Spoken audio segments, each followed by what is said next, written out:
Maganda at mapagpalang umaga po sa ating lahat, mga kapatid. Amen.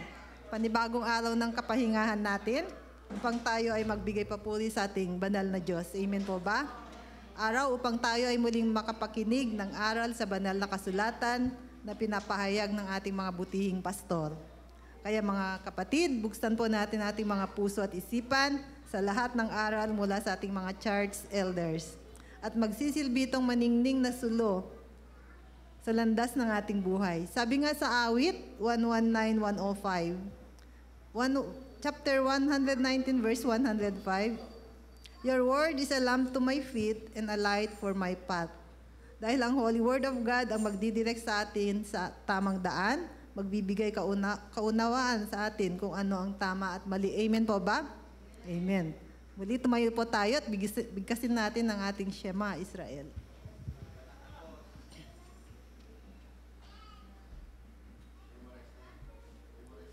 Memorize na? Sige nga.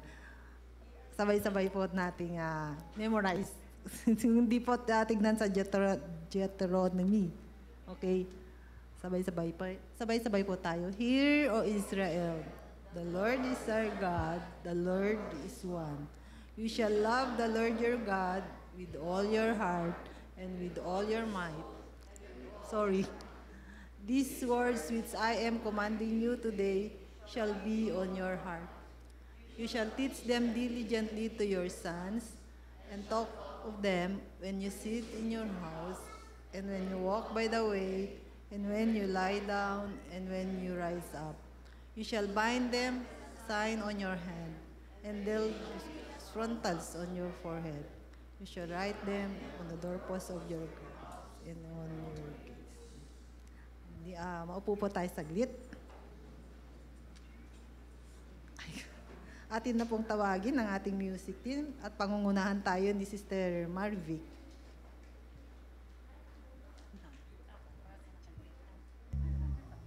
Amen. Isang mapagpalang araw po sa ating lahat na anak ng Diyos. Amen. Palakpak na alam ko po na ang bawat isa ay may saya. Amen. At ang bawat anak ng Diyos ay may tuwa sa kaniyang puso. Araw-araw po ng ating buhay. Salamat sa Panginoon. Amen. Isa nga pong topic sa ating katabi. At pakitanong, kamusta ka kapatid? Ayan.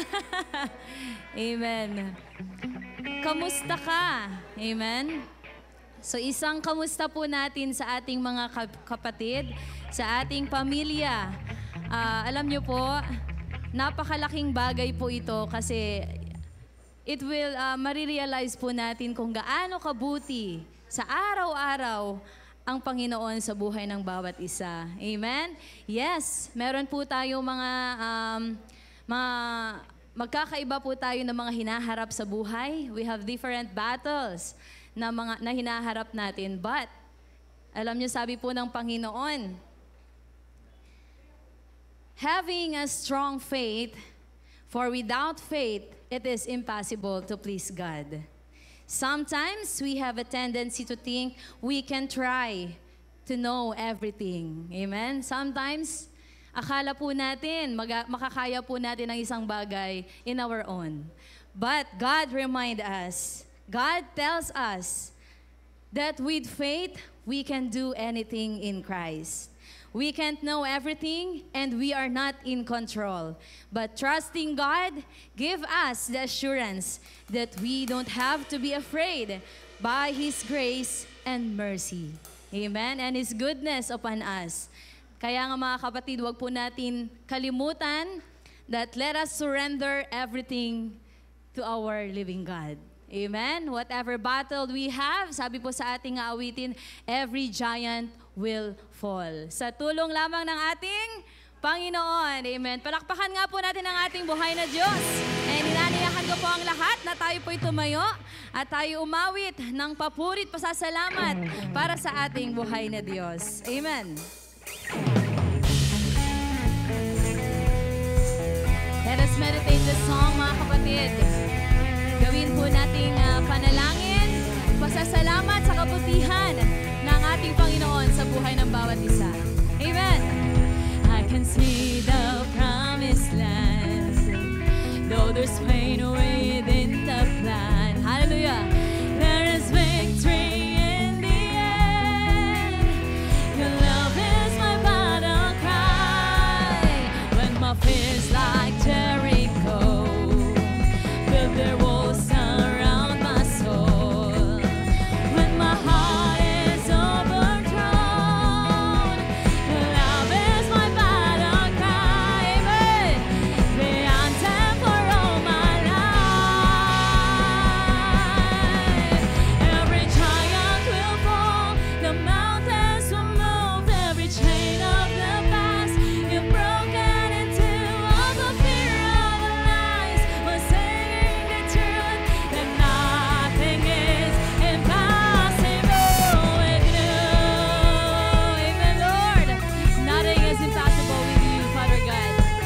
Amen. Salamat, O Diyos. Hallelujah. Can we shout glory to the Lord? Glory to the highest. Amen. Glory belongs to God, whose power is at work in us. By this power, He can do infinitely more than we can ask or imagine. Glory belongs to God in the church and in Christ Jesus for all the time and eternity. Amen. Amen. Let us all continue to sing praise and glorify our Lord. Amen. Thank you, Lord. Thank you, Jesus. Glory to you alone, Panginoon. We praise you. Hallelujah. Amen. Who holds the heavens in his hands? Who made the stars by the word of his power? Who put the spirit in man and causes all the earth to cry out glory? Glory to the Lord, worship Him in the light of our salvation. Glory to the Lord, honor Him, He reigns in awesome nations. He is righteous and worthy. Amen. Worship and adore. Lift your voices and give glory to the Lord. Glory to your Lord, Panginoon. Hallelujah. Amen. Who holds the righteous by the hand? Who is the way in this marvelous hour? Who stirs the heart of a man and causes all his saints to cry out glory, glory to our Lord, glory to the Lord, worship Him, the God of our salvation. Glory to the Lord, honor Him, He reigns in awesome nations. He is righteous and worthy. Thank you, Lord. You are worthy in all things, Lord. Hallelujah. Glory to the Lord. Amen. Glory to your Lord, Panginoon.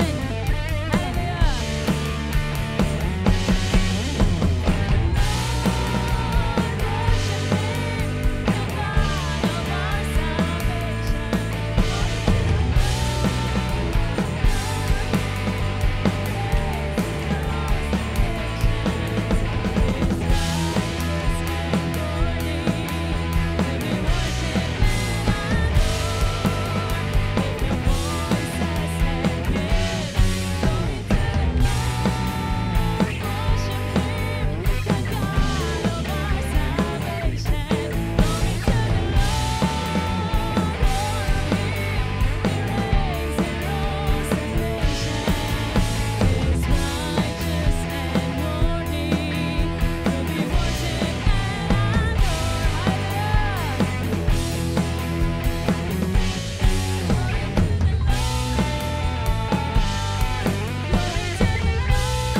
Glory to your Lord, Panginoon. Amen. Glory to our living God, for you are worthy in all things. Amen. It says in 2 Chronicles, you will not have to fight the battle. Take up your positions, stand firm, and the deliverance the Lord will give you. Do not be afraid or be discouraged. Go out to face them tomorrow, and the Lord will be with you. Thanks be to God who gives us the victory through our Lord Jesus Christ. Amen. Hallelujah. Yes, Lord. Salamat, Panginoon, for the victory we have in you. Whatever we face, Panginoon, we can do sa iyo lamang, Father. Salamat po, Diyos. Salamat, Panginoon, sa pag-asa at buhay na meron kami sa iyo. There's peace that outlasts darkness, hope that's in the blood, and the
He'll fix my eyes on Jesus Christ, and I'll say that it is well.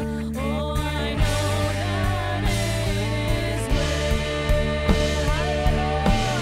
I'm fighting a battle. Let us sing. You've already won. Thank you, Jesus. Hallelujah.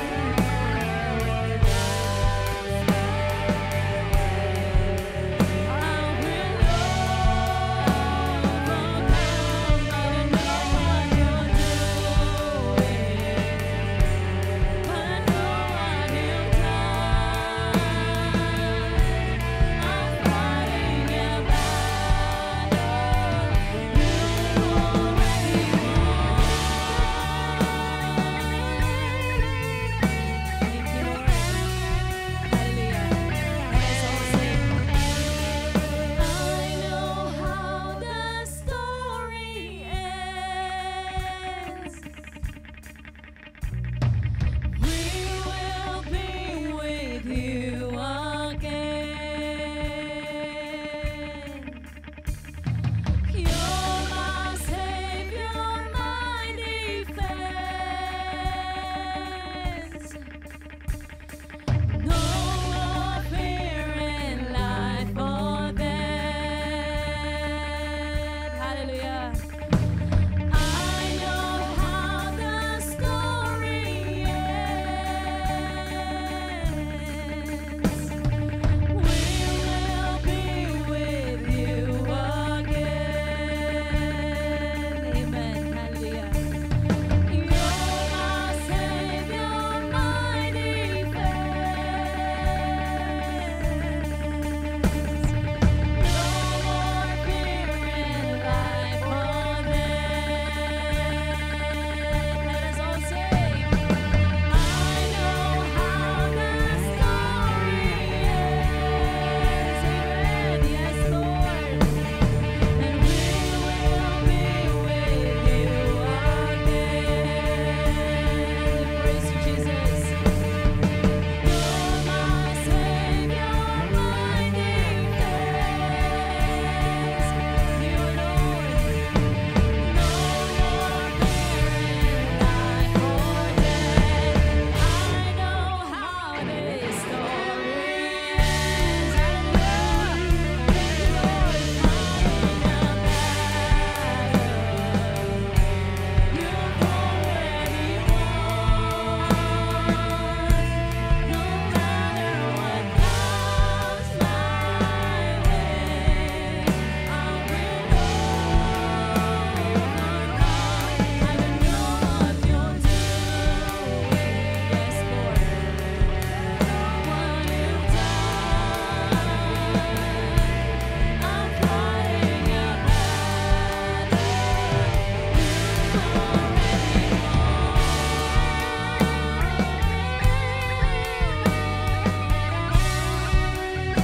Thank you, Jesus.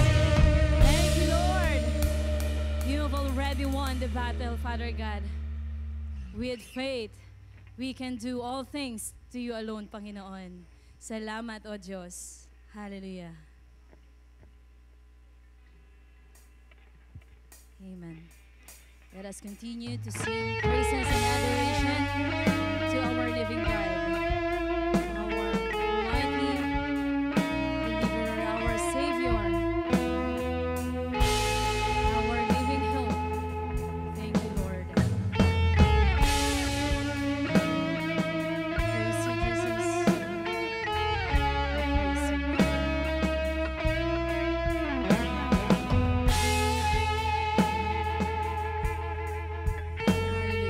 Hallelujah.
sing.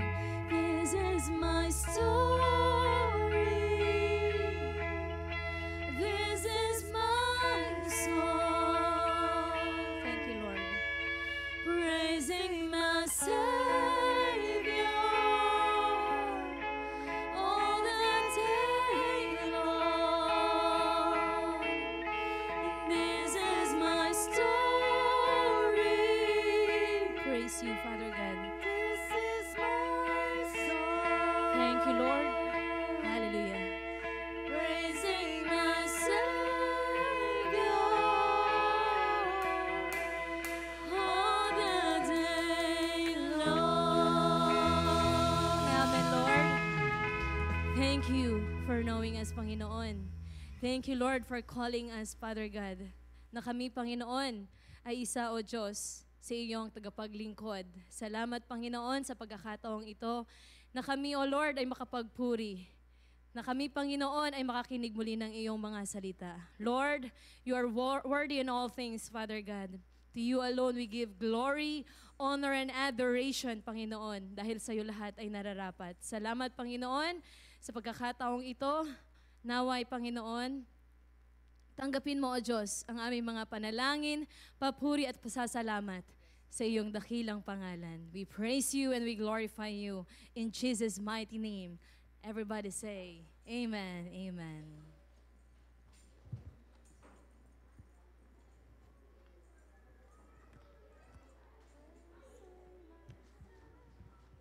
Opo na po. Opo na mga bata. Truly, we're fighting a battle the Lord has already won. Amen.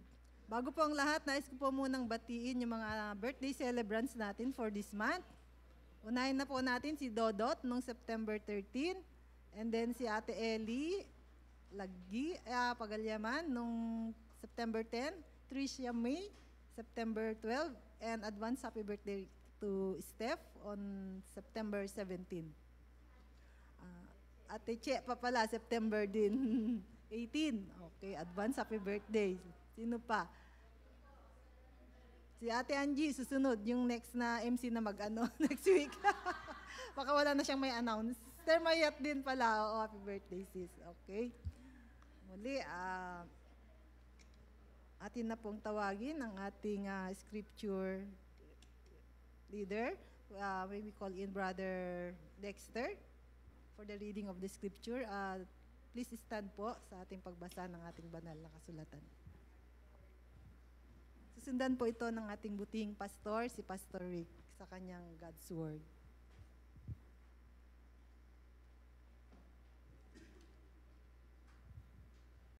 Good morning. So our scripture is from the book of 1 John chapter 2 verses 15 to 17. Do not love the world or the things in the world. If anyone loves the world, the love of the Father is not in him. For all that is in the world, the lust of the flesh, the lust of the eyes, and the pride of life, is not of the Father, but is of the world. The world and its desires are passing away, but the one who does the will of God lives forever. And from the book of 1 John chapter 5, verses 1 to 5. Whoever believes that Jesus is the Christ is born of God, and everyone who loves the Father loves the one born of the Father. By this we know that we love the children of God, when we love God and keep His commandments. For this is the love of God, that we keep His commandments, and His commandments are not burdensome. For whoever is born of God overcomes the world, and the victory that overcomes the world is our faith. Who is it that overcomes the world, but the one who believes that Jesus is the Son of God?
Sound. Sound. Test. Test. Purihin po ang Panginoon. Maraming salamat po sa pag-ibig ng Panginoon sa atin. Hindi masukat-sukat ang biyaya niya at ang pag-ibig niya po sa atin. Amen? And so, today I pray, may the love of God take hold of us habang tayo po ay nag-aaral ng kanyang mga salita.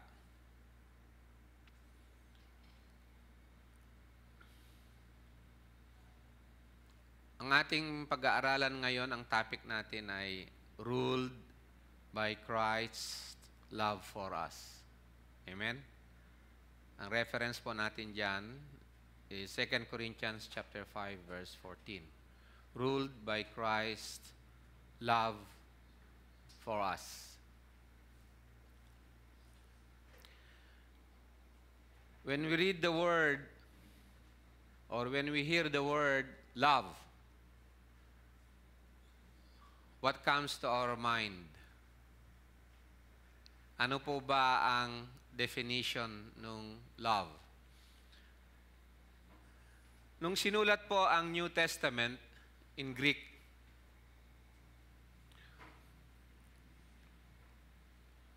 tatlo pong salita sa Griego ang ginamit sa Bible when it comes to love. Yun po ay, as you can see in the board, Eros, kunin ko lang yung stick ko.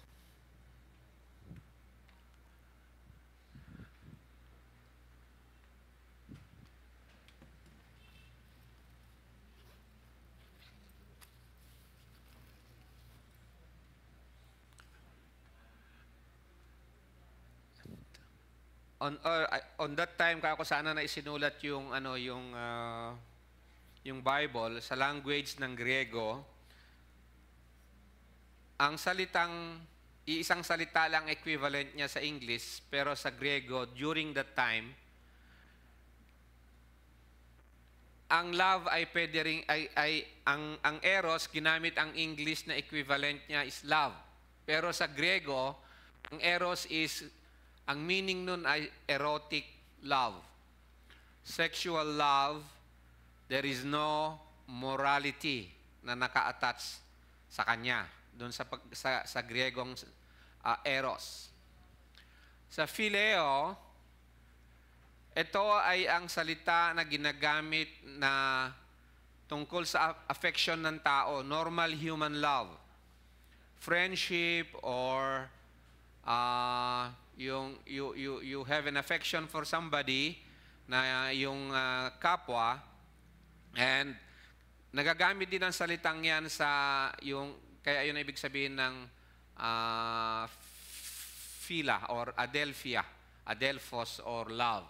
So phileo it is used for normal human love, a high regard for somebody.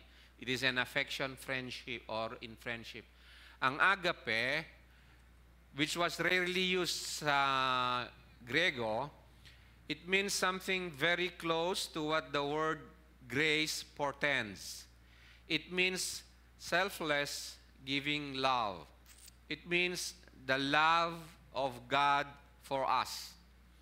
The meaning of agape or love is close to the meaning of grace or unmerited favor. However, unfortunately, sa tatlong salitang yan, yung English ang gamit ay love.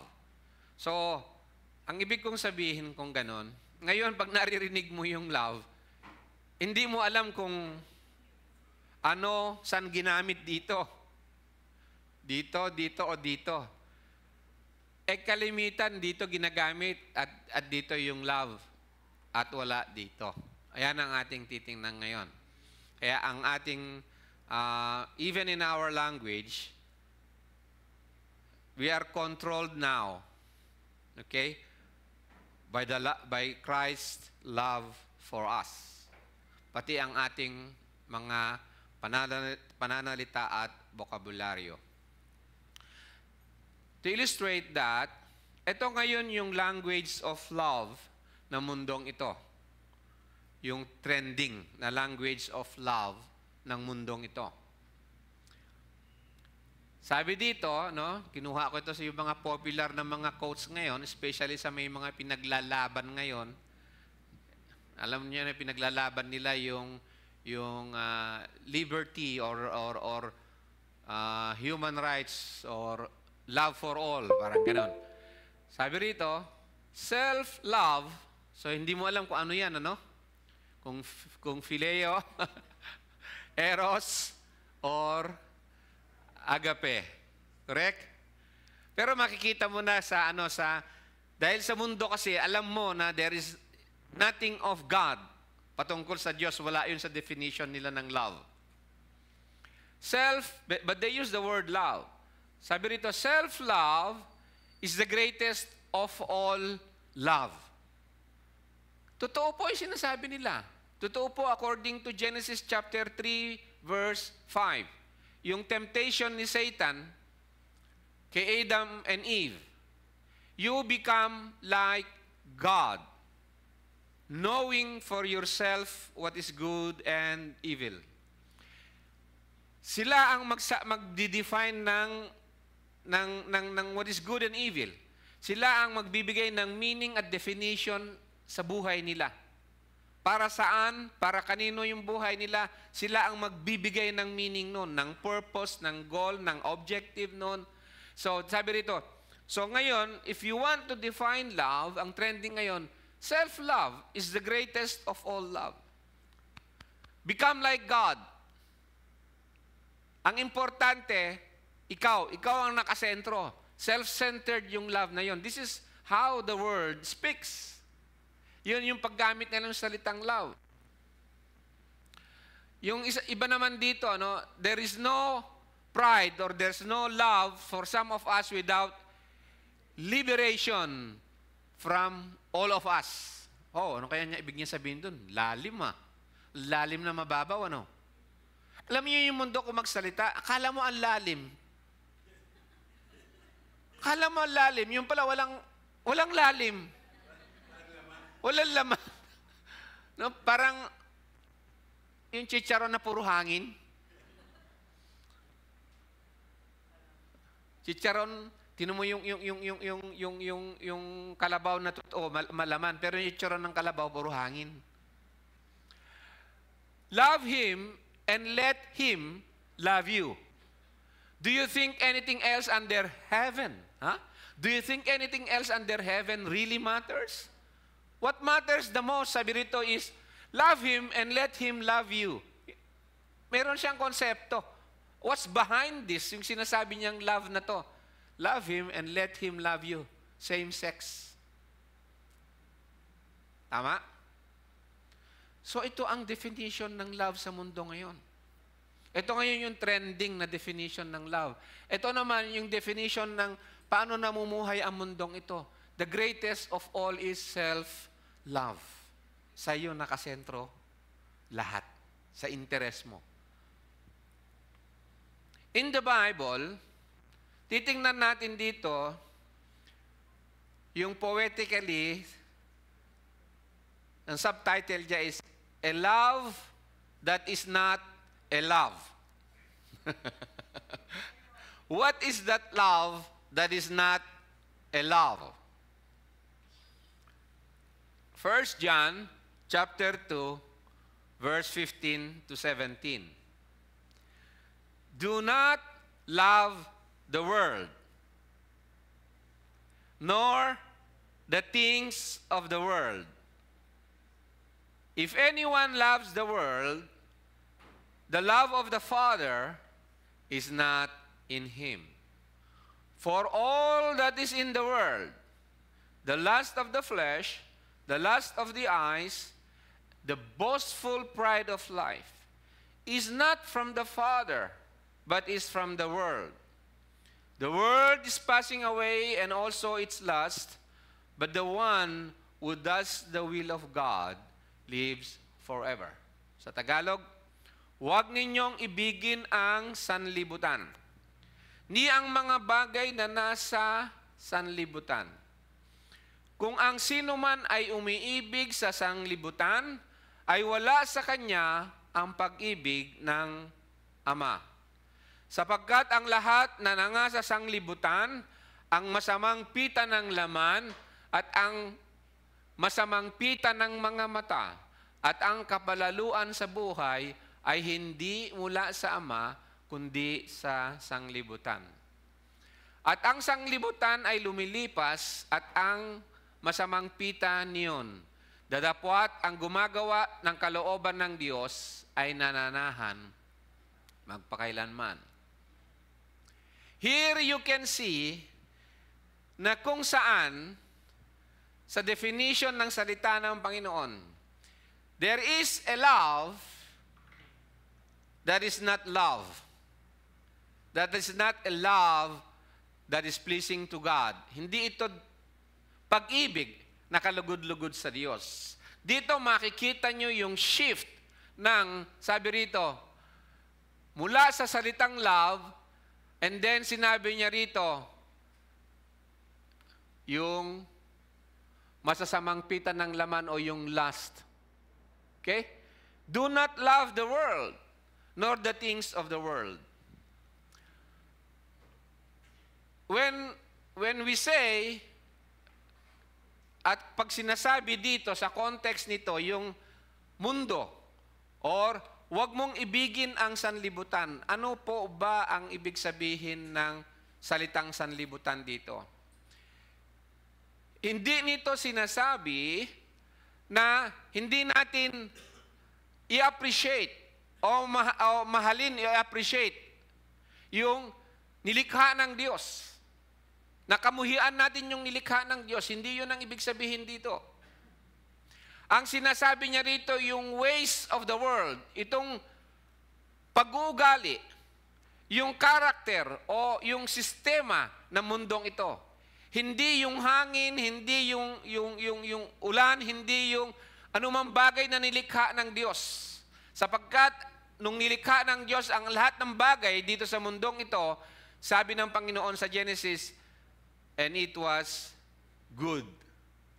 And God gives us all things sa mga nilikha niya for us to enjoy. In the book of Matthew, sabi rin ng Panginoon, He gives rain and sunshine even to those who hate Him. So ano ang sinasabi ng Panginoon dito na do not love the world, huwag ninyong ibigin ang sanlibutan.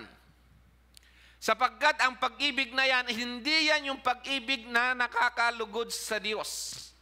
Bagkus, ang ibig sabihin yan, ang pag-ibig yan ay na huwag niyong gawin ay ang mga masasamang nasa ng sanlibutang ito. God is the Creator,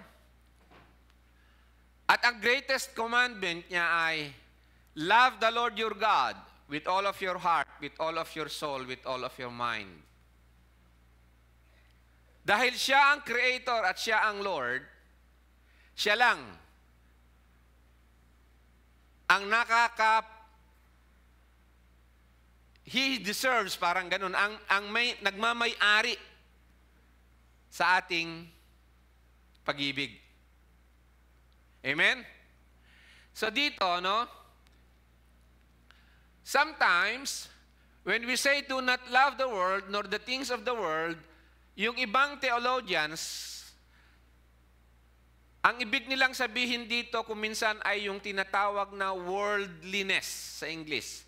O sa Tagalog, yung pagiging makamundo. Ano ba ang worldliness o ano yung pagiging makamundo? Ito ba ay patungkol sa huwag kang nagdadamit ng mamahalin? Ito ba ay patungkol sa huwag kang kumain ng masarap? Hindi po. Ito ba yung patungkol isa doon sa huwag kang umattend ng birthday party? Ano ba ang ibig sabihin ng worldliness o hindi o pagiging makamundo? Uulitin ko, ang pagiging makamundo ay yung paano yung behavior morally ng mundo. Sapagkat ang karakter ng mundo at ang behavior ng mundo morally ay yung tinatawag na ungodliness. Yung wala ang presensya ng Diyos, walang relasyon sa Diyos ang lahat ng ginagawa nila sa mundong ito, namumuhay sila. Masarap para sa kanila ang mamuhay sa kasalanan. Yung ibig sabihin, wala ang salita ng Diyos, wala ang paghahari ng Diyos sa kanilang mga buhay. Sa lahat ng kanilang ginagawa, wala yung paghahari o yung gobyerno ng Diyos sa kanilang mga gagawin at sa lahat ng kanilang iisipin. Maaaring gagamitin nila ang pangalan ng Diyos, pero yun ay patungkol lamang sa tinatawag na ang motibo lang nila ay self-centered, yung para lang may kasagutan sa kanilang mga hinihingi. Ginagamit nila ang Diyos na servant lang nila ang Diyos, pero hindi Diyos ang naghahari sa kanilang buhay. They have an appearance of loving God with their mouth, but their deeds, ang pamumuhay nila, ay hindi nakakalugod sa Diyos o hindi naaayon sa kalooban ng Diyos o sa salita ng Diyos. Yun ang ibig sabihin ng worldliness o yung sistema ng mundo na sinasabi ng Diyos, ng ating Panginoon, na sabi niya, huwag ninyong ibigin ang sanlibutan. Ni ang mga bagay na nasa sanlibutan. Ano yung nasa sanlibutan na yan? Again, hindi na naman patungkol yan sa materyales na bagay, kung hindi ano yung principle mo nung paggamit. Ano yung morality nung paggamit mo nung mga bagay na nasa sanlibutan. Ito ba, kaya nga sabi ni St. Paul, di ba, sa Corinthians, na kung saan sabi niya, whatever you do, whether you eat or drink, do it all for the glory of God. And how do you know that you do it for the glory of God? Kasi binabasa mo, minamahal mo yung salita ng Diyos at yung kaisipan mo sa paggamit ng lahat ng nasa sanlibutang ito ay inililinya mo sa kalooban o sa salita ng Diyos. Kaya sabi rito, kung ang sino man ay umiibig sa sanlibutan, if anyone, nasa church o wala sa church, if anyone, ano man ang posisyon niya rin, if anyone loves the world, mayaman, mahirap, mataas ang posisyon, walang posisyon, the love of the Father is not in him.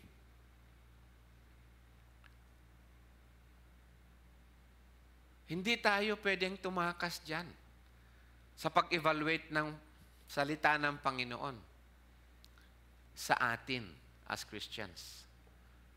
Kung ating tatanungin sa ating sarili, paano ko malalaman ang love of God? Kaya nga yung subtitle natin dito kanina love that is not a love. How do I know? First of all, dalawa dito ang titingnan natin. The love of God, ang pag-ibig ng Diyos sa atin, at yung ating love sa Diyos. Amen? In the Bible, it is God who first loved us.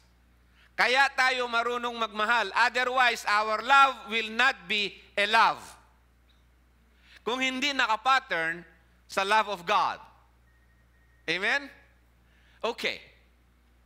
If anyone loves the world, the love of the Father is not in him. For God so loved the world that He gave His only begotten Son, that whosoever believeth on Him should not perish but will have everlasting life. How do we know na ito, inabot tayo ng first, yung love of the Father, love of God? How do we know na inabot tayo ng love of God? Hindi siya lang yung bunga or katunayan, kung hindi isa sa mga major na katunayan nito na inabot tayo ng pag-ibig ng Diyos at ang pag-ibig ng Diyos ay nananahan sa atin. How do we know? Either we love the world or we hate the world. Sabi nila, and it is true, hindi ka pwede magmahal if you don't know how to hate. You cannot love God and love evil at the same time. When you love God, you hate evil. Amen? When you love evil, you don't truly love God. And when you say, mahal ako ng Diyos, malalaman mo lang yan na mahal ka ng Diyos if God, because the love of God, ay aalisin ka niya from the love of the world. Amen? Yan ang bunga ng tinatawag kuminsan na, paano mo malaman na ikaw ay born again? Karoon ka kasi yung pag-ibig lang ng Diyos ang nagbibigay sa atin ng bagong kapanganakan, spiritually. And one of the fruits na gagawin niyan is that you move away doon sa mga makamundong bagay. Ano yung makamundong bagay? Yung gawa ng lumang pagkatao natin, yung language at pamumuhay ng mundo na wala sa Diyos. Amen? Matanong ko nga, alam nyo ba kung ano yung makamundo na gawa natin noon? Nung hindi pa tayo inabot ng Panginoon, di ba sabi sa Bible, dati ganito kayo, ngayon hindi na. Ano yung dati? Alam nyo yun kung paano kayo magmahal sa mundong ito noon? Pwedeng tulungan nyo ako rito sa ano natin? Ganun daw, ganun. Ano yun? Pag-inom? O paglalasing? Oh, paglalasing. Pero yung pag-inom, hindi masama.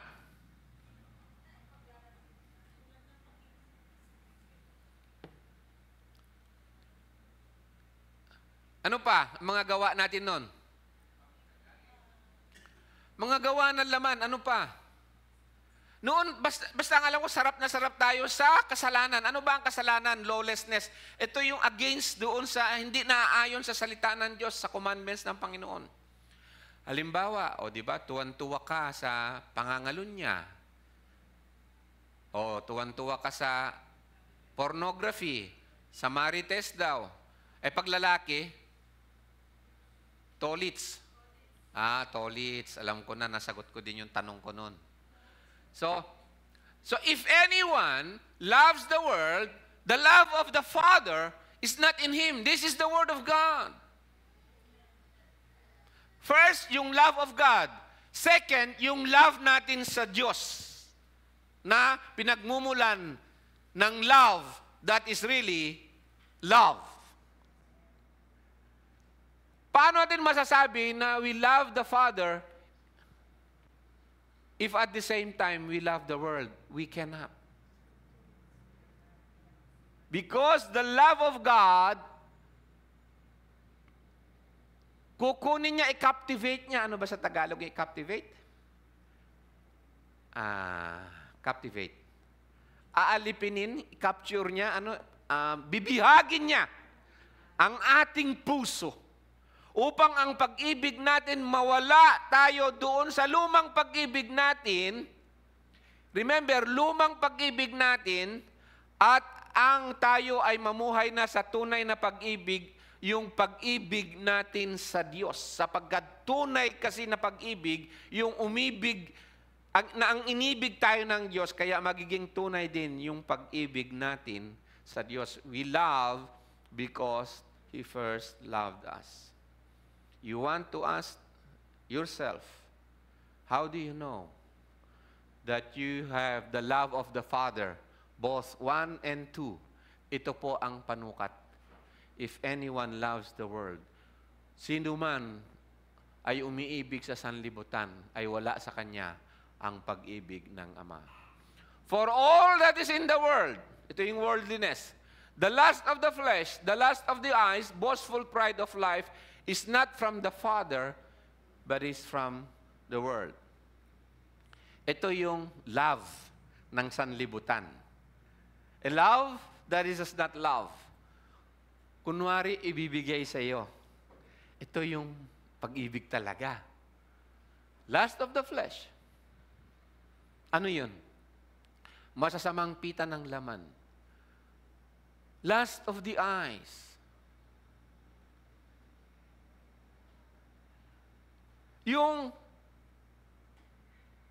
ang gusto mo is, it does not matter patungkol sa Diyos. It does not matter patungkol sa Diyos, basta kung ano yung masarap sa'yo. Basta wala yung control ang Diyos, no?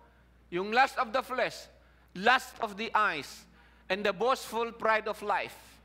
Yung pride, example, yung pride of life is, for example, sa mundong ito, ang panukat nila sa success. Ano ang success dito sa mundong ito? Wealth. Yung wealth. Yun ang minamahal mo. Wealth hindi masama. You can have as much wealth as you can. Pupwede yun sa Panginoon. Ang issue, is it governed by the love of God? Pwede kang magkaroon ng kayamanan na kung hanggang saan ang ibibigay sa iyo ng Panginoon. Ang point is it ang Diyos ba ang naghahari sa iyo o doon sa wealth na yun at hindi yung gusto mo lang ay yung yun ang kaligayahan mo. Yun ang pagmamahal mo. Yung sabi nga ng Panginoon, where your treasure is, nasaan ba ang iyong kayamanan? Nandun din ang iyong puso. Where your treasure is, there your heart will be also. Lust of the flesh, lust of the eyes. Kung ano, itong lust of the flesh kasi internal ito. Kung ano yung masarap sa'yo. Doesn't matter kung nakikita ng Diyos o hindi. At hindi mo tatanungin ang Diyos patungkol doon. Katulad ng mga yung gawa sa kasalanan, ano? Lahat ito masasamang pita ng laman. Yung masatisfy yung loob mo sa namumuhay tayo sa anger, di ba? Masarap yun. Yung may inggit, may galit, may sama ng loob. At saka iba pa, hindi lang patungkol doon, kung hindi yung pagnanakaw, pagsisinungaling, lahat ng lawlessness, lahat ng pagkontra o hindi pagsunod sa salita ng Diyos. Internal yun, lust of the flesh. Yung lust of the eyes, alam mo naman natin na yung mata natin matakaw. Di ba? Tinitingnan natin kung minsan yung di ba sa mata natin kung minsan sinusukat natin yung kalagayan ng tao. Kaya tayo naman, mamumuhay tayo, magdadamit tayo ng yung parabang nakapagbibigay lang ng ng parang pagkatao mo. Supposed to be ang pagkatao ng tao ay nasusukat kung siya ay mahal ng Diyos at siya ay nagmamahal sa Diyos. Amen? Yun lang dapat sana. Pero dito sa lust of the eyes, kaya sabi ko kanina, yung bang pagiging makamundo, huwag ka nang magsuot ng Gucci. No, it's not about that. Ang point, ano ang motibo mo o ano yung driving desire mo nung isinuot mo yung Gucci na yun? Is it to show? Nag-uusap kami ni Mrs. nung almusal. Ayoko sana mag-almusal, pero napilitan ako mag-almusal. Kasi style ko pagka magpiprits ako, ayoko mag-breakfast. Sabi ni Mrs., sabi ko, ano ang alam mo doon, ano ang masasabi mo tungkol sa sinabi ng salita ng Panginoon na nung time ng Panginoon is makaluma lahat ng bagay eh. Pero ako, amazed ako doon sa salita ng Panginoon. Bakit kaya sinabi ng Panginoon na meron yung the pride of life, boastful pride of life. Eh noon naman, anong pangalan ng fashion noon? Wala pa naman noon ang alligator. Di ba? Noon siguro may buhaya. Di ba? You know what I mean? So bakit kaya sabi, ano kaya naman ang problema nilang brand nung araw? At bakit sinabi yung lust of the eyes, boastful pride of life? Sabi ni Mrs., hindi ba sabi ng Panginoon, ganun na rin noon na, ano yung sabi ng Panginoon, yung sa women na yung mga babae, sabi ganun ni Peter, ni Saint Peter, yung mga babae, ang tunay, sabi na niya, beauty is the godly man. The inner man, yung tunay na beauty, na adornment. Hindi yung braiding of hair, hindi yung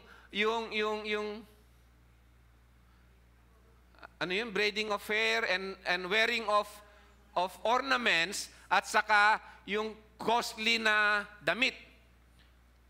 So, pag Kristiyano ka ba, worldly ba yung mag-makeup? Alam niyo yung cosmetics, makamundo yun kasi ang pangalan niya Cosmos Cosmetics. Makamundo ka ba kapag nag-makeup ka? Base doon sa sinabi ni Peter na yon? Hindi po yung issue, yung makeup.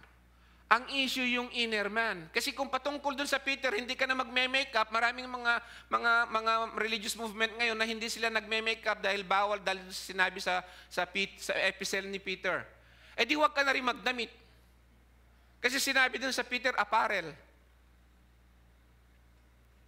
Amen? May mga makamundo na mga babae na hindi nagme-makeup. Makamundo sila dahil hindi sila nagme-makeup. Kasi ang sinusunod nila yung sarili nila, hindi yung sana. Yung babae talaga nagpapaganda yan, especially kung para kay husband lang. Amen? Pero kung yung pagpapaganda mo, yung modesty na pupunta ka sa church, pupunta ka sa okay lang yun. What matters is, naroon sana yung nangunguna na meron dala-dala mo, ay yung the inner man, the godly man, yung the man that is with the love of God, and he loves God. Amen? Okay. So sabi rito, the world is passing away and also its lust. Meron akong kinuwento sa inyo, no, di ba, na ito true story to, yung isang naging billionaire doon sa Saudi Arabia na isang American na nagtrabaho o nakadiskubre ng langis doon sa American Oil, Saudi American oil company doon sa Saudi. To cut the story short, nung tumanda na siya at talagang from technician to to billionaire eh. Yung kama niya, iba ang brand ng kama niya. Ang brand ng kama niya na hinigan niya is USD. Kasi ang kutsyon niya puro US dollars. Punong-puno yung kutsyon niya. yung imbis na cotton, ang tawag doon, yung bulak ang ilalagay doon, puro USD pati sa unan niya. Mamamatay na siya. Isipin mo yung ang lalaking ginto niya dito at saka dito, mamamatay na siya. Iwan ko na. Nag-iiyak. Totoo yan. Nabasa ko yung article na yun, umiiyak talaga. Di niya alam kung paano siya humawak doon sa mga ginto, sa mga perlas, sa mga The lust of the world is passing away. Sabi ng Panginoon, kapag kinuha na kita, sabi ng Panginoon, sino ang mag-e-enjoy nung inipon mo?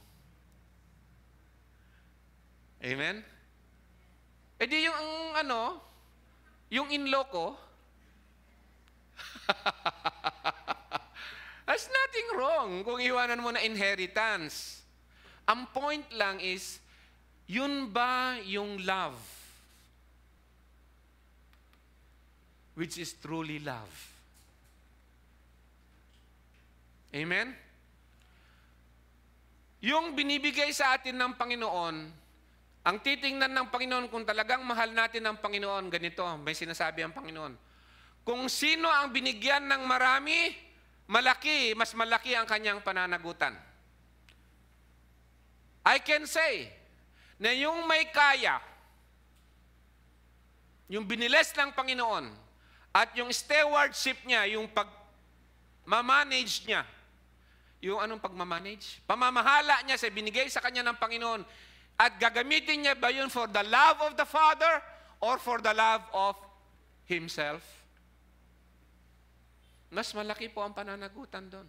Kaya nga sabi ng Panginoon, di ba meron yung widow na nagbigay sa kanya, yun na yung buong pera niya. Ibinigay niya pa sa Panginoon. I am not saying na parating na yung rapture at ibibigay niyo yung kayamanan niyo sa ICC. No, I'm not saying that. Amen? I'm not saying that. What I'm saying is because of your love for God and because of your love for Christ, kasi siya ang nagligtas sa atin. Siya ang bumili sa atin. Pag-aari na niya tayo. And so whatever, all of us, yung kabuuan natin, pati yung mga binigay niya sa atin, ay para na pag-ibig sa kanyang pag-ibig mo, sa kanya at sa kanyang gawain at saka para sa kanyang kaharian. Amen? You can have as much as you want. Pero dapat, it is governed. Ang namamahala doon ay ang salita ng Diyos at ang Espiritu ng Diyos. The world is passing away. The love for the world will not stay. You know what it means? It means that the one who does the will of God, what's the will of God? To love God. Amen? To love God. Do it all for the glory of God. The one who does the will of God lives. Wow! Amen? Hey, yung lives forever na ito, hindi ibig sabihin yung walang hanggang panahon. Hindi lang yun ang ibig sabihin nito. Hindi yan ang primary meaning nito. Ang primary meaning nito, the one who does the will of God, you know what it means? The love of God, yung quality ng kanyang buhay, ng kanyang kaluluwa, yung quality ng kanyang pamumuhay, ang kanyang puso, yung love of God will stay there forever.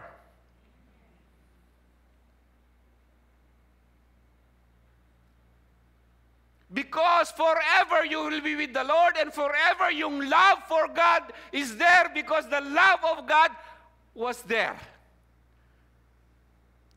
So it will stay, yung love na yan, forever with God. That is eternal life. Eternal life does not only mean, at hindi yun ang primary meaning niya, yung kawalan ng panahon, yung walang hanggang panahon, hindi. Eternal life is yung walang hanggang pagmamahal, walang pagbabago. Amen? Parang yung nagmamahalan na mag-asawa, ang sinasabi nila, love forever. Amen? Wala nang agaw pa, wala nang makapagpapabago pa doon sa pagmamahal na yon. Imagine kung yung life mo doon at yung walang limit na time, okay? Walang limit na time yung life. Pero yung love, wala, nawawala, meron, nawawala, meron, nagbabago. Kung minsan mahinang-mahina. You know what I mean? Oh, nakaramdam na ba kayo na dati yung mahal na mahal mo, nawalan ka na ng pagmamahal? Sa mag-asawa? Nako, delikado yan. Huwag kayong sumagot sa akin. Pero kapag yung pagmamahal mo nararamdaman mo sa kanya, at ikaw din in love ka, eternal. Eternal. Life forever. Right? There is no eternity in the love of the world. But the love of God, the love of the Father, is forever. Amen?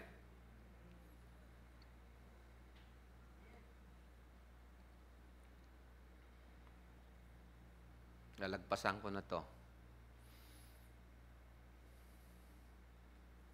The alluring love from the world. Yung mundo, pepeke din siya. Nung love na yun. The true love that comes from God. And so we are tempted most of the time. Kasi sa ating lumang pagkatao, minsan na-in-love ka na doon. Meron ba kayong mga na-encounter yung meron ka kasing old love and then nag-apoy uli yung lumang old na pag-ibig. Totoo ba yun? Lalo na sa mga re-reunion, naririnig ko yan nagkita yung first love niya, nag-apoy uli. Ano yun? Second chance ba yun? No chance!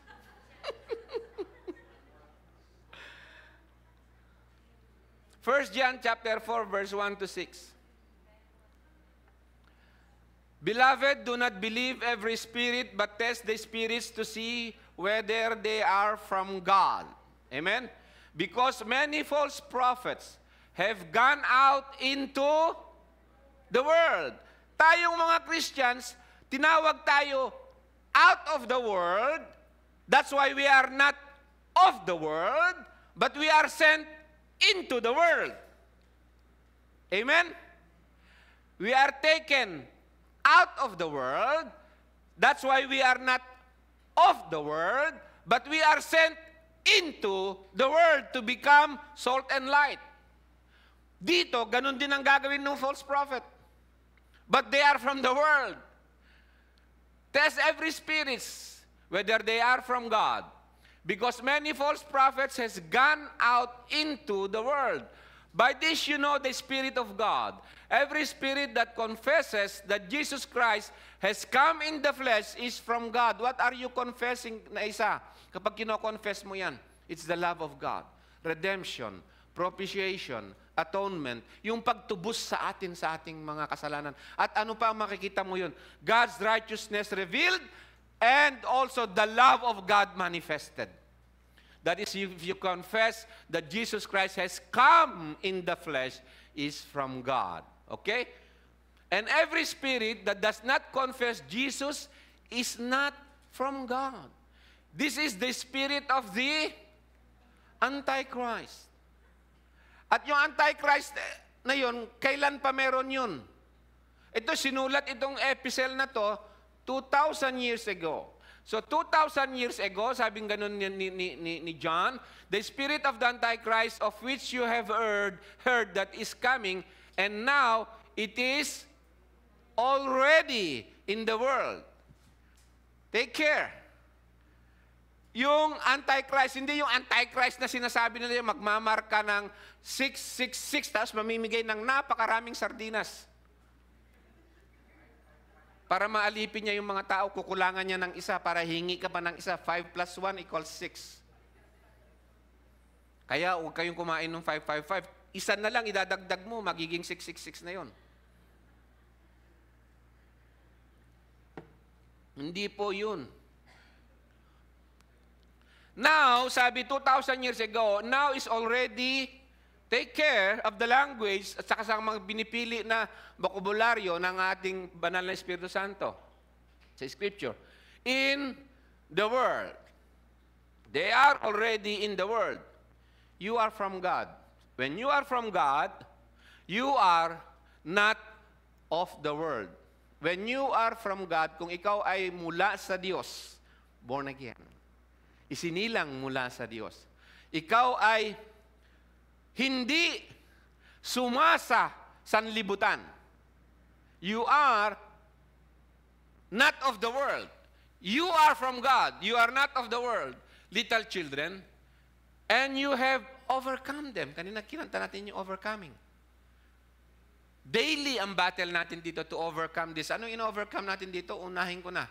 The love of the world. Darkness. Yung pamumuhay sa masasamang pita ng laman. Yung disobedience to God. Lawlessness. And have overcome them. Sino yung yung them na yun? False prophets. They that preach the true love is to love the world. Okay?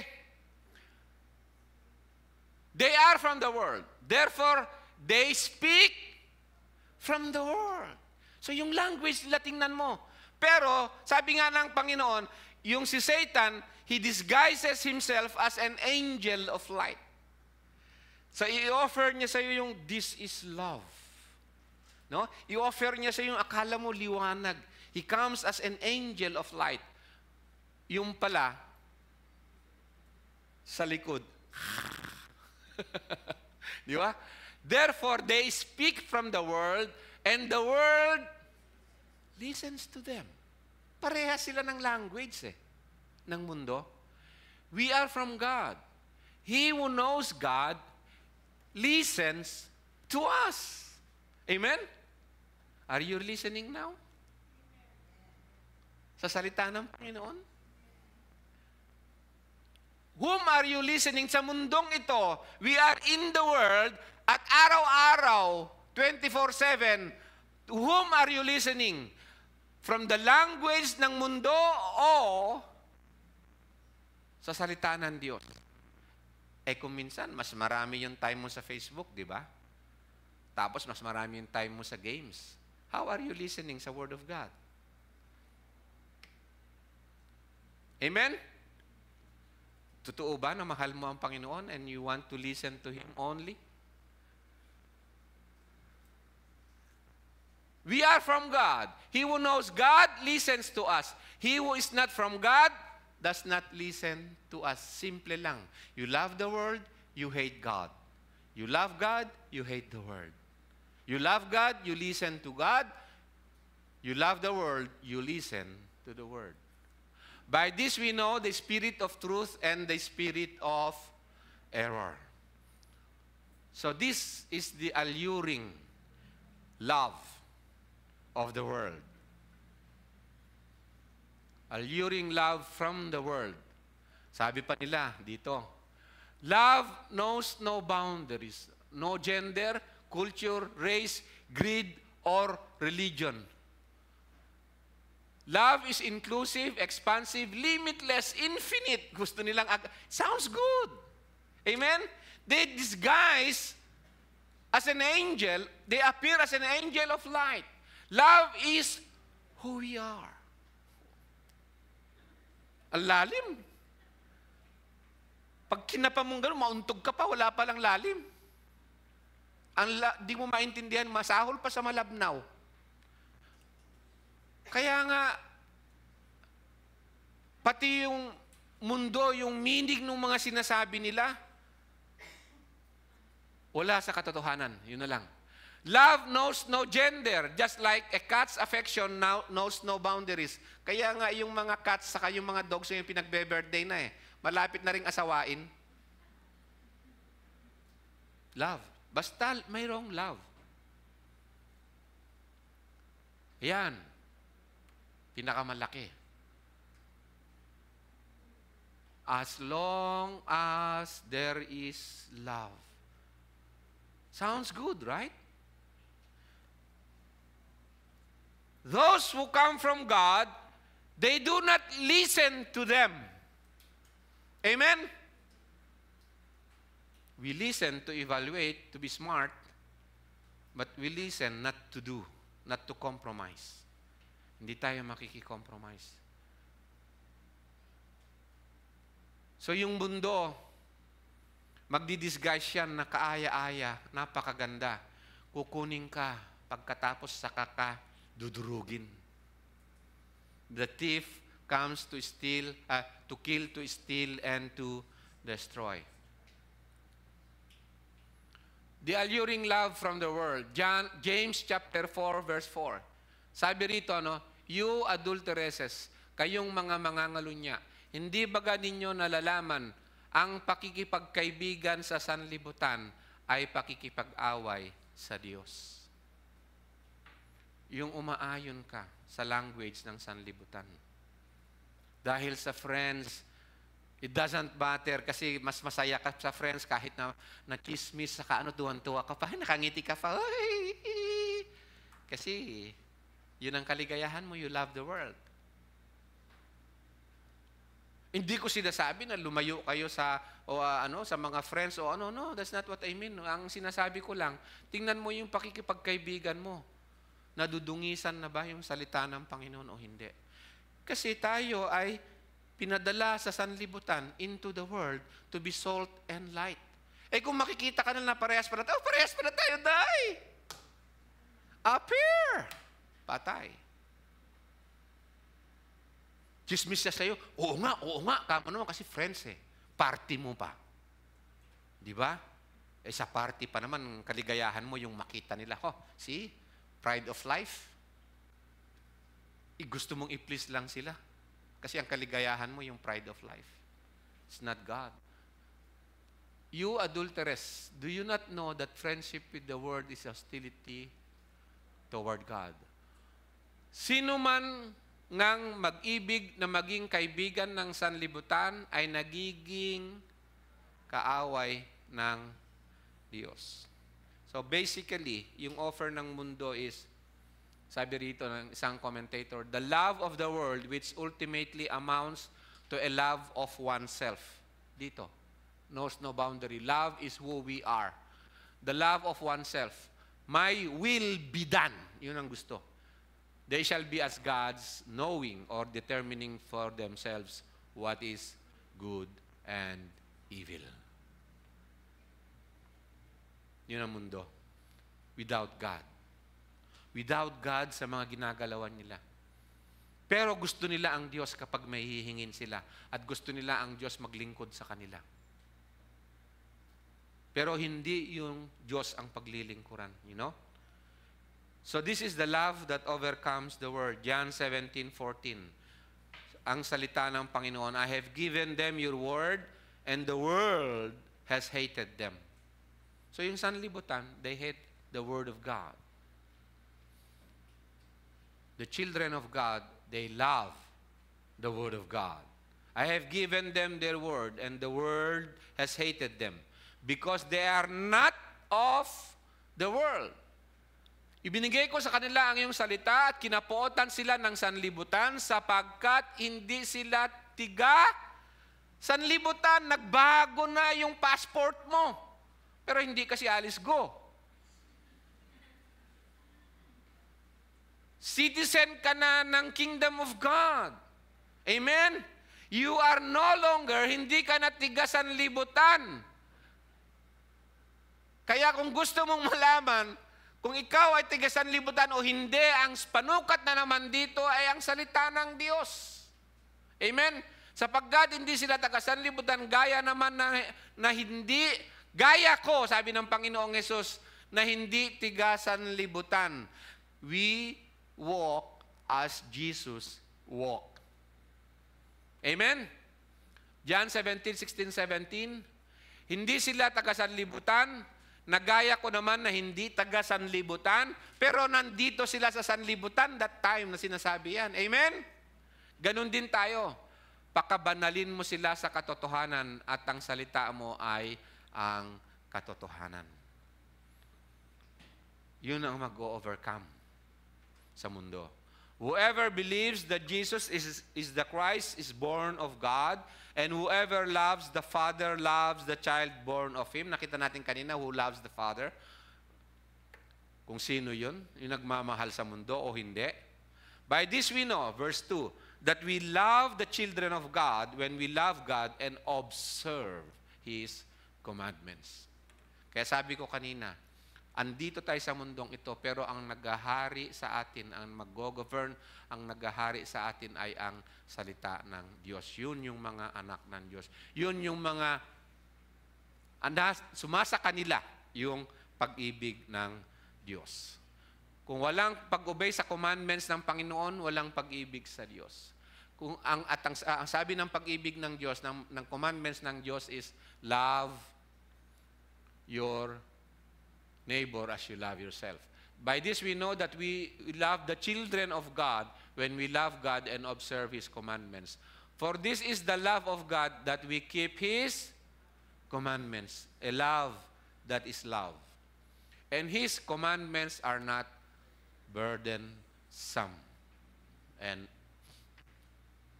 for whatever, 1 John chapter 5, verse 4, for whatever is born of God overcomes the world. Amen? Yung temptation na yun, kung may problema ka and then titingin ka sa sanlibutan na yun ba ang kaligtasan? Yung i-offer ng sanlibutan, yun ba ang kaligayahan mo? Yun ba ang meaning ng life? Hindi ang Panginoon. That whatever is born of God overcomes the world, and this is the victory that has overcome the world, our faith. Ano yung faith na yun na gift of God? Who is the one who overcomes the world? But he who believes that Jesus is the Son of God. Because sabi dun, no? Jesus, the Son of God, ito pa, that will overcome the world. Sabi rito, for the love of Christ, 2 Corinthians 5, verses 14 to 15, sapagkat ang pag-ibig ni Kristo ang siyang pumipilit sa amin. Sa English, sabi rito, the love of Christ controls us. Wow! Gusto mo ba may control sa'yo? Ako gusto ko na siya ang kumontrol kaysa ako kukontrol sa sarili ko. Mapapariwara lang ako. Hindi ko kaya. And I cannot overcome the world. Yung mundo, lalamunin kanya ng buo. Kung hindi si Kristo at ang pag-ibig ng Diyos Ama ang sumasa iyo. Sapagkat pinasiya namin ang ganito, na kung ang isa, sa English ko na lang basahin, amen? Having concluded this, that one died for all, therefore all died, He died for all. Ito yung love of God, the love that is love. He died for all, so that He died for us. At yung pagkamatay niya sa krus ng Calvary para sa ating kasalanan, merong i-accomplish yan, may gagawin yan. That they will live, will no longer live for themselves, but for Him, who died and rose again on their behalf. Hindi lamang yung kapatawaran ng ating kasalanan, kung hindi yung pagkapako niya sa krus, sabi niya, akin na ang buhay mo. Hindi ka na namumuhay para sa sanlibutan, namumuhay ka na para sa akin. Amen? But for Him, those who live will no longer live for themselves, for the love of the world, no longer for themselves, but for Him. But for Him. This is the faith that overcomes the world. It is, what is that faith? The love of Christ.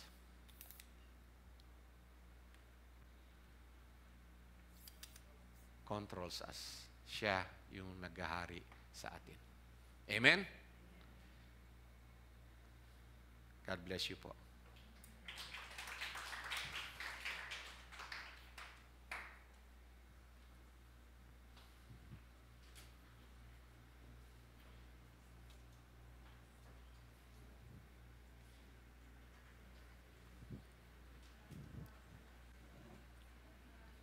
Pastor Rick, sa napakagandang pahayag ng Diyos sa araw nito. Ang ganda mga kapatid ng message today ng Lord sa atin. Nawa, panalangin ko na maitanim ito ng malalim sa ating puso at isipan. At may pahayag din natin ito someday sa mga kapamilya natin. Amen po ba? Amen. Okay. Dumako na po tayo sa giving of tithes and offering. May we ask Sister Cynthia for the offertory prayer, and please stand for the offertory song.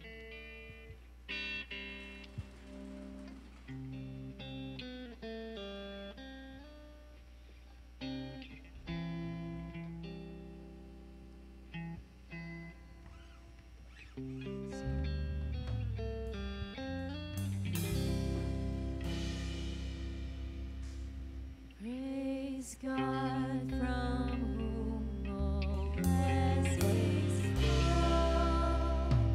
Praise Him, all creatures here below. Praise Him above, ye heavenly hosts. Praise Father, Son, and Holy Ghost. Praise God from whom all blessings flow. Praise Him, all creatures here below. Praise Him above, ye heavenly hosts. Praise Father, Son, and Holy Ghost.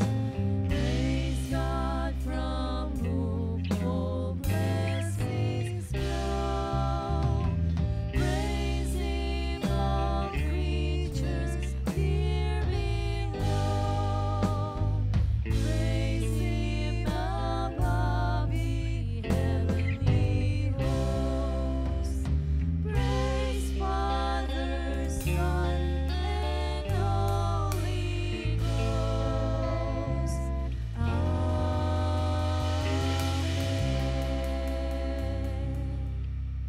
Let us pray.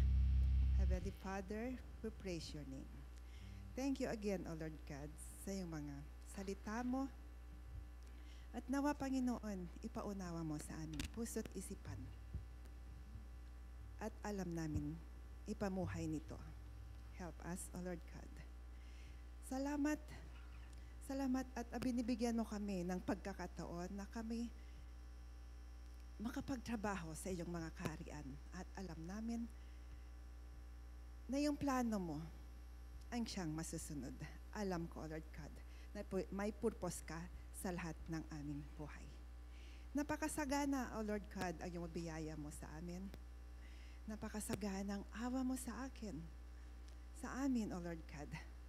At napakalaki ng pag-ibig mo sa amin dahil kami kinaawaan mo. At sineparate mo kami, O Lord God, para makagampan sa iyong kaharian. Lord God, what you began a work for us, you will and you will finish it. Guide us, O Lord God. Help us to conform our heart, our soul.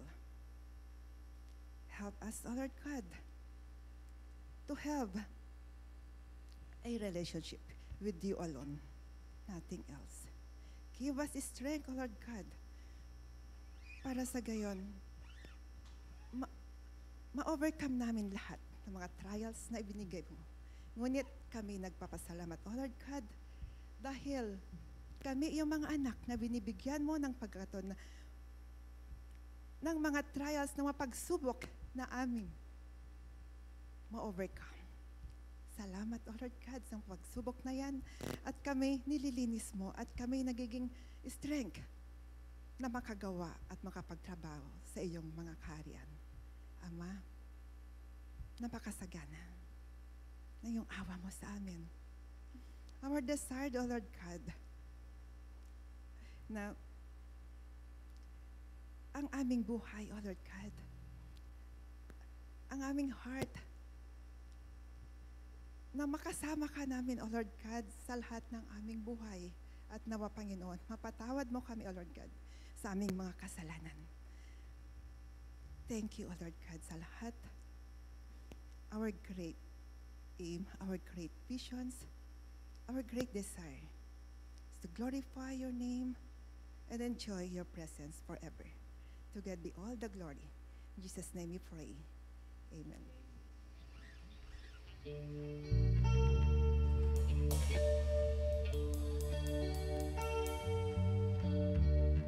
Yun na po, yung ating music na yan, alam na po natin, yung ating mga kids, young people. Hindi na po kayo at pag-pray kayo, may request Pastor June to pray for our next gen.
Member verse kayo?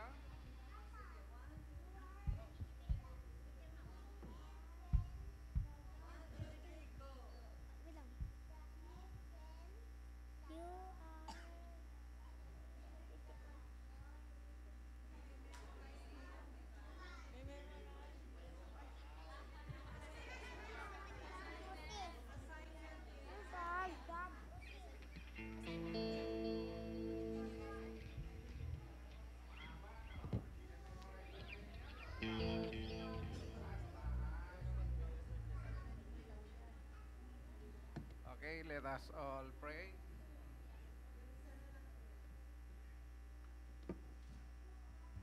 Tayo pong lahat ay tumayo at ipanalangin po natin ang mga batang ito.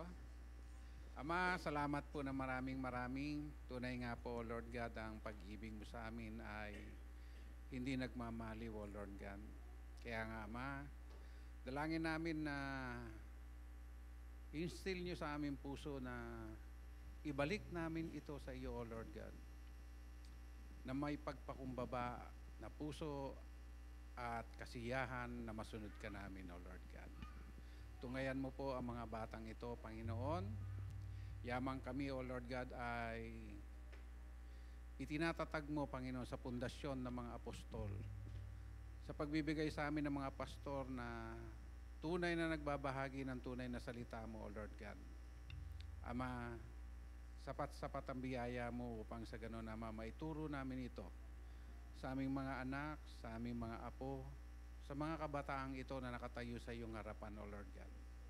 Paging marapatin mo, O Lord God, na mga commandment mo, O Lord God, na mga statute mo, mga precept mo, O Lord God, ay maituro namin sa kanila upang maging gabay nila sa pamumuhay na may kabanalan at pagkatakot sa banal na pangalan mo, O Lord God.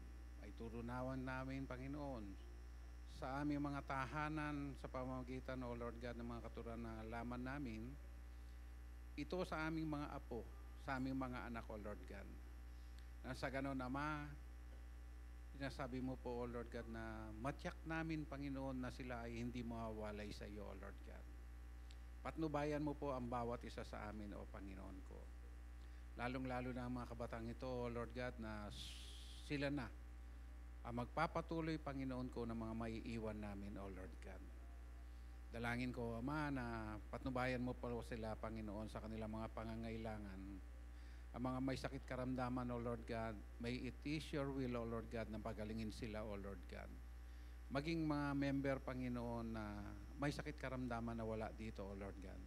Dalangin namin, O Panginoon ko, na abutin mo siya, na mapagpalang kamay mo, O Lord God, na sila ay mapagaling, O Lord God. O Diyos ko, dalangin din namin sa mga kabataan ito, O Lord God, na sila, O Lord God, ay makasunod sa iyong mga salita, O Lord God, at humayo sila upang ipahayag, Panginoon, ang Ebanghelyo, O Lord God. Salamat po, Ama, pagkaisahin mo kami at ipunin mo kami sa isang espiritu, O Lord God, na aming maipahayag ang pag-ibig namin hindi lamang sa iyo, kung hindi bawat isa sa mga member namin, O Lord God. Salamat na maraming Ama. Patnubayan mo po ang bawat isa sa amin, lalong-lalo na, Panginoon ko, ang mga pastor namin, O Lord God, tinataas din namin sila sa iyong harapan. Nabigyan mo sila ng kalusugan at maayos na pamumuhay, O Lord God. Ganon din, Panginoon, samahan mo sila sa bawat pag-aaral na ginagawa nila upang maibahagi nila sa amin ang iyong mga salita.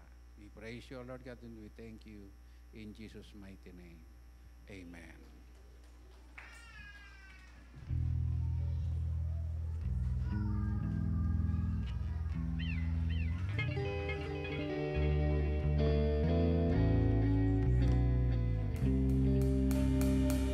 Announcement po natin, servant on call next week. Ang ating MC, may we request Sister Golda, MC next week. And then ang ating scripture reader, si Brother CJ Laggi. Okay. Ang ating offertory, si Sister Tina. And prayer for the next day dyan, si Brother Jerry. Okay, mga kapatid, huwag po nating kalimutan ng ating online Bible study tonight at 7 p.m. Pwede po natin itong i-share sa mga nagdanais na malaman ang kahalagahan ng God's Word. Reminder po din sa mga ICC ladies natin sa ating monthly dues. Paalala lang po, to support different activities ng ating church. Amen. Sa pagtatapos ng ating service, may we ask Sister Marivic again for the final song at susundan ito ng benediction ng ating buting pastor.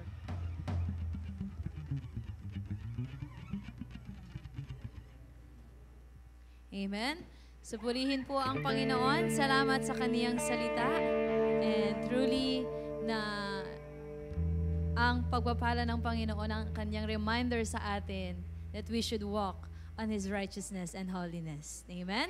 So patuloy po nating awitan, papurihan ang ating buhay na Diyos.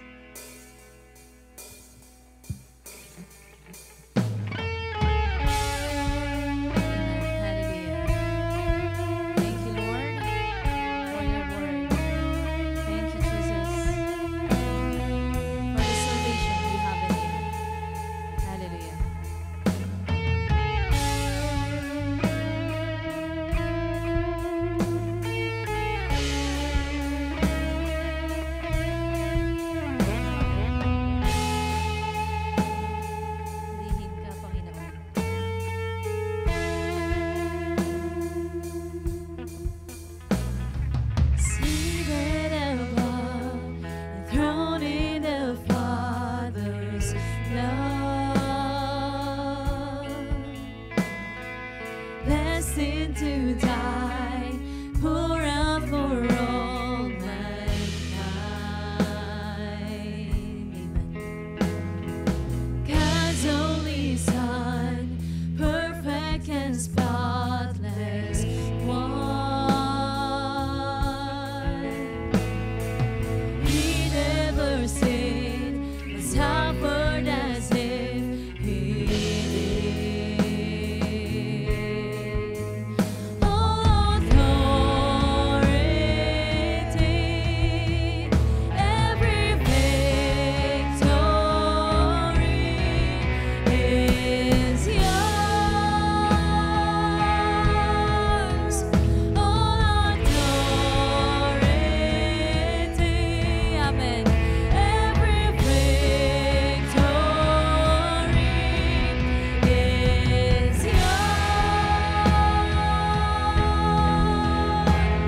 Lord.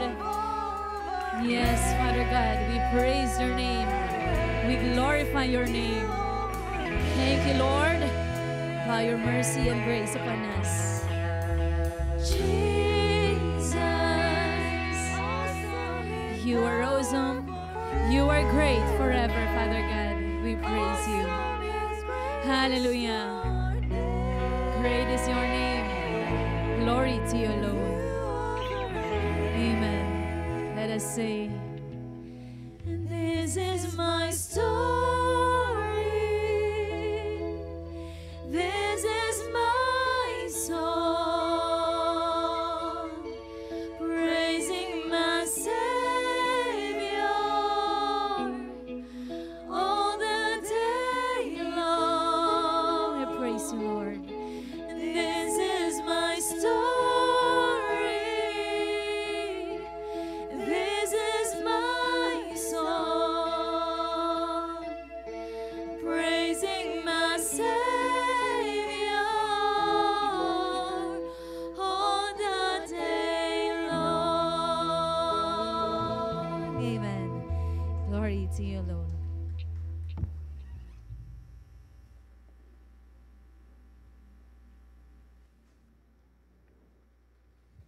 Hallelujah. Ama, nagpapasalamat kami dahil sa laki ng iyong pag-ibig sa amin. Na kaming mga makasalanan, O Lord, ay hinango mo kami, Panginoon, sa kalaliman ng kinahulugan namin sa kasalanan. At kami nga, Panginoon, ay tinuruan mo, O Lord, na makilala ka. Tinuruan mo kami, O Lord, na ibigin ka. Tinuruan mo kami, Panginoon, at ibinaling mo ang aming puso't isipan, ang aming paningin sa iyong bugtong na anak na si Jesus, na siyang tunay naming kayamanan sa buhay na ito. At itinuro ng Panginoon sa amin kung papaano kami mamuhay, O Lord God, sa ilalim ng iyong kalooban. Na ikaw na ang aming buhay. Na ang kalooban mo ang meaning ng aming pagkatao. Ang aming inaasahan sa hinaharap ay ikaw, Panginoon, ang makilala ka at ang kalooban mo, Panginoon, ang siyang maging saligan ng aming buhay at pagkatao habang kami ay nabubuhay sa mundong ito. Isang araw, Ama, ipagsasama mo kami sa iyong kalwalatian, sa iyong eternity, O Lord, na kung saan we will enjoy forever, O Lord God, ang iyong presensya, ang buhay na kaloob mo sa amin ngayon ay magiging magpakailanpaman. Ama, salamat po sapagkat si Jesus lamang ang tangi naming inheritance, ang aming portion, ang aming treasure, ang totoong riches and wealth, O Lord God, na pinagkaloob mo sa amin. At siya ang aming ultimate reward. Salamat, Panginoon, sa iyong pag-ibig na siyang nagbibigay sa amin, O Lord God, ng lakas na makasunod sa iyong kalooban at mamuhay sa ilalim ng iyong paghahari ngayon at magpakailanpaman. Salamat po, O Lord, sa biyayang tinanggap namin noong nakaraang linggo at sa biyayang tatanggapin namin sa darating na linggo. Salamat sa buhay at sa lahat ng kalakasan, kapayapaan, kapangyarihan, katalinuhan na ipinapagkaloob mo sa iyong mga hinirang. At kami ay nabubuhay, O Lord, sa ilalim, O Lord, ng iyong kagandahang loob. Salamat, Ama, sa iyo ang kapurihan at lahat ng pasasalamat at ang pagluwalhati, O Lord, ay tanging sa iyo lamang sa pangalan ng aming Panginoong Hesus. Amen. God bless you all.